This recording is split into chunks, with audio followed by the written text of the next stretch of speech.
Welcome back to the 2-Minute Warning, episode 205. Today we're going to be looking at a recap of the riveting SEC championship game just from yesterday night, primetime, 8 o'clock.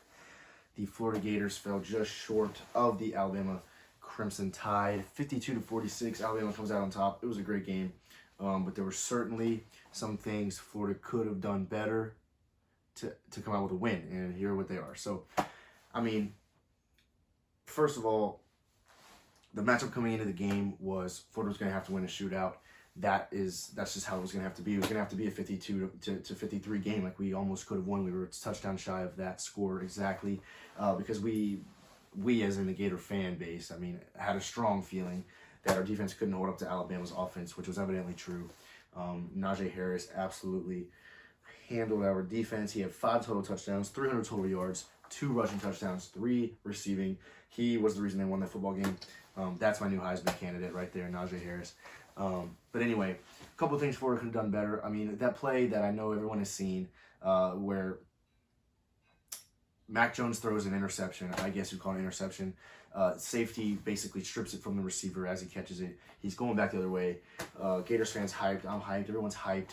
Mechie, Alabama receiver, comes out of nowhere, sticks him. He fumbles. Alabama regains possession. First down on the 30 and scores. So basically, Florida gets an interception, and on the return, fumbles the ball, gives it back to Alabama in good field position. First down, they score. So that's one thing. Now, not to say that that was a mistake, whatever, because he got hit really, really hard, and to lose the football there was kind of understandable. But had that play gone our way, that changes the game. But the instance where I believe there's 2 instances you can argue where we lost the football game. We, as in Florida Gators. At the half, we get the ball, 2 minutes to play, and we drive right down the field. 2 deep passes to Tony, a pass to Pitts involved. I think we went about 80 yards in 4 plays at the end of the first half. 80 yards in 4 plays at the end of the first half. We get inside the 3, or inside the 2. We're on like the 2-yard line. Play clock's, of course, it's about 1:20 on the game clock, 20 seconds on the play clock. Kyle Trask snaps the ball with 20 seconds left on the play clock with a clock that's running. So what he could have done was let that 20 go all the way down to 1. Of course, burn as much game clock as possible, then run it in. Kyle Trask ends up with the QB sneak. But what we did was we snapped the ball with 20 seconds on the play clock. We scored. We gave Alabama back the ball with 1:15 left in the first half. What do? Drive straight down the field and score. Now, what that could have changed was we were hoping to go to the half down 28-17. That was the score. Because that's what we scored when Trask ran it in. So it's 28-10. The Gators get down to the goal line where they could have burned more time and didn't. They score. It's 28-17. Alabama gets the ball back and scores to make it 35-17 at the end of the half. So, of course, that's the same spread of 18 points that 28-10 was. So we didn't gain any ground. We should have gained ground 7 right there, because what do we do come the second half? We take the opening drive of the second half. We score. Could have made it 28-24, but instead it made it 35-24. And that touchdown that we gave up at the end of the first half is one that we never gained back. We lost by that touchdown, which hurts really badly as a Gators fan, because even me, who compared to Dan Mullen knows this much, knew that we had to take more time to score, because if we didn't, they were gonna take the ball right down the field and score. As talented as Dan Mullen and that coaching staff is, how do we make the mistake of giving Alabama too much time left? We had the time to burn. The play clock was 20 seconds left. We snap the football, we score, we give it back to them, and we never regain that touchdown. Another play at the end of the game, fourth quarter, we're down, I believe, 52-40. We punch it in. Kyle Trask another rushing touchdown to make it 52-46. I think this is adding up right. Anyway, we call for a two-point conversion, which causes us to call a timeout, our second of the half, because of course you gotta make a play call, you gotta make a scheme, whatever. You need a timeout to gather that up. Well, we ended up needing that timeout as Alabama is running out the clock to eventually end the game. So things like that, of course. Had Dan Mullen saved that timeout, maybe not gone for 2, because that was kind of a rash decision in my opinion. We didn't need that. So instead of saving it, maybe save that timeout and use it on Alabama's drive where they burned out 2 minutes of the clock and gave Kyle Trask the ball back with 15 seconds. Just things here and there, like better clock management.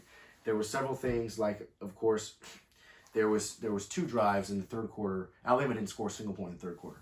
There was 2 drives there where Gators had to stop. We didn't capitalize them with points. We didn't capitalize on getting that late second half or that late first half score. And like I said, we screwed up the clock management. So there were a couple opportunities where the Gators didn't capitalize and Alabama made them pay. That's what Alabama does so well. They don't make mistakes. Unfortunately, the Gators made more mistakes, and that was the difference in the game. There was also a big fumble by Trask, but what can you do? You're the quarterback, you get hit blindsided, you lose the football. That is the game of football. Unfortunately, Gators come up short. The stat lines from this game were insane. Kyle Pitts actually had a quieter presence than I thought. I think he had just over 100 receiving yards and a touchdown. Obviously, that's a great performance, but he wasn't as big as a factor as I thought. Kadarius Toney was the Gators' hero, over 160 receiving yards and I believe 2 touchdowns. The man was on fire. Correct me if I'm wrong about those stats. I just know Toney had a fantastic presence, and he was the hero of that game despite the loss. But then, of course, Trask, 408 passing yards, 3 touchdowns through the air, 2 on QB sneaks. And that wasn't even the most impressive quarterback of the night. Mac Jones, 418 yards and 5 passing touchdowns. Believe it or not, both of these quarterbacks in the same game broke the previous SEC championship game passing record.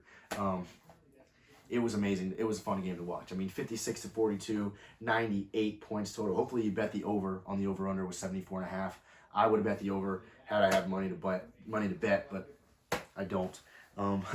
Had I would have taken the over because obviously it hit by far. This game held up to lived up to the hype. I mean, 98 total points, back and forth, back and forth. In reality, Alabama was able to score more often than Florida. That's as simple to put it as possible. That's what wins you football games. You score more points than the other team because neither defense was really present. I mean, to put up 46 and lose, that shows you the defense was not a factor in that game. Because Alabama, it seems like every single drive they scored. They didn't make mistakes that the Gators failed to. They didn't make mistakes that the Gators did, to put it simply. But it was a great game, and I think the Gators will still get a New Year's Six bowl game. But as far as our playoff hopes, even if we win, even if the Gators would have won, their playoff hopes were about yay big. But now they're totally gone. But I mean, it was a great SEC championship game to watch. Just tough to see the Gators lose, but comment below how you feel about this game, and thanks for watching, guys. Till we morning.